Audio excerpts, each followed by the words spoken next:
welcome back, guys. We're back on this week's episode of the Broken Kid Podcast. It's always a joy to be in front of the camera and trying to make content for people to consume because that's what I want to do.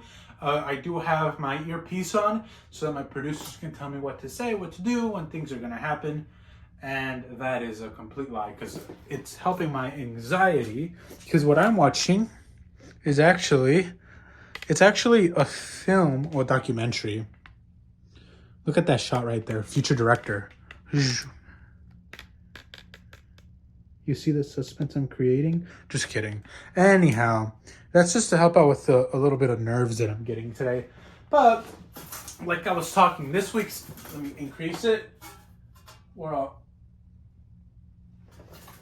Like what I was saying, we're talking about Marvel and how Marvel movies are confusing. Now, it's not a bad thing. I actually mean that in the best way possible. Because Marvel movies really started in 2008, at least the MCU with Robert Downey Jr. And nobody could have ever thought that it would be just such a linear film. For a long period, those movies, they felt quite linear. Like they were just existing within the world of the 616 timeline, which was great. And then new characters would come in, like Thor, who does live in his own environment, Asgard. And then, it was great when we started to be introduced to the timelines of alternative ones. Now, I know a lot of people are getting angry about the Fantastic Four. Me, personally, I loved it. The reason I loved it was because one of the previous movies was the New Avengers or Thunderbolts. And I thought that movie was really great. It was more of a if you watch, just because it does focus around a dysfunctional family, which I have nothing about. That film did a really good job at capturing the darkness, dysfunctionality of a family. And I think Marvel, I think Marvel attempted to do something like this where they wanted to show two different types of family. The family that is still figuring it out has much more baggage in the past that has yet to be sorted through. And then they very cleverly give us a totally different family, which I thought was awesome. That being said, what I would like to add on to it is I loved how much of a family they were. They actually seemed like a real family. It was much more optimistic. And to me, although they did have Galactus, which is quite a big threat, I think this may be the first time they show Galactus, and I think whenever they show any hero for the first time on screen, the best thing to do is to not give everything to the fans right away, as bad as that may sound, just because you want to continue an arc over a period of time. And I think that's one thing that it did really well. That they were a family. And let me stop the documentary because there's it's a wrestling documentary and people are fighting and it just got really loud. But now we're back. And like I was saying, I just thought it was done very cleverly. That being said, there could be so many more Reed Richards, so many more Sue Storms, so many more we already seen a lot of Deadpools. But what people are most upset about is how much we didn't get to see of Reed Richards in terms of his power and his ability to stretch. And that's completely understandable. What I thought would have been cool was if in the process of getting stretched, and my friend told me this idea, which I thought was also clever, is if he stretches him and then flings him.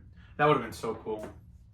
But what I thought could have been done is he's stretching him, and then in the midst of it, Pedro Pascal plays it off as if he's that's all he can reach. But then it turns out he reveals more stretch power, and then we get to see the famous pictures that everybody loves to see from the comics.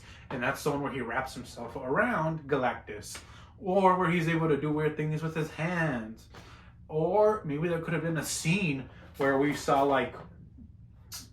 imagine we think that it's just Reed Richards going. But it's not. The other thing I liked about this movie was the effects of Sue Storm, how they kind of made it very majestic, and that you have to kind of do that, especially when she's invisible, because otherwise it would just look like the whole Fantastic car is just full, we're just taking shots of buildings. when in reality there is an invisible car. So they do that very faint lining and, you know, kind of like Jello, like clear Jello Vaseline look, which I thought was cool. And a lot of people were angry we did not get to see him be more creative. Unfortunately, when you have 4 characters that are just so iconic and so great, and this is not me dissing the movie, because I never want to see movies do bad. Unfortunately, you know, movies can only shoot for an hour and a half to 2 hours to maybe 3. And Marvel is known for being very good at or attempting to plan phases out. And, you know, there might be more development. There will be more, I hope, within the next years, just specifically with the Fantastic Four family, which, as a lot of us have seen, it has been stated explicitly they will return for Doomsday or whatever. You know, again, it's a little confusing sometimes, but I just, you know, people are angry, and the good thing is, you know, you don't have to wait forever, because there'll be another movie. Hopefully that satisfies them. But I know, like, this is similar to what happened with Brokeback Mountain. A lot of people went to go see that movie, and it was supposed to be very pro-gay, and they thought, it's great that it's pro-gay, but we're not seeing any sweat. You know, you go see a movie about a gay romance, or just a romance between 2 men, you know, you do want to see some of that level of intimacy, because it would not be, you know, at the time it was still frowned upon, and it still is to this day, to be in a relationship such as the one that's depicted in Brokeback Mountain. However, I mean, I think sometimes if it would have been shot in a relationship that would have consisted of each gender, there could have been many scenes that were insinuating sex, you know, where it's so like pans down and it's both of them like making out and caressing each other, but then one does the slip off, and it's to insinuate they're gonna do it. You know, a lot of people were mad that they didn't get to see Brokeback Mountain 2 back shots. You know, what could have been the second movie? It could have been called Brokeback Mountain Back Shots 2.0 or something, and that could have been on. You know, it's crazy to think how far we've come from Marvel movies, and you know, there could be a Reed Richards out there that's even more stretchy. There could be, you know, and it just makes you think there's Chris Evans there's 2 Chris Evanses, I think, that are Human Torches.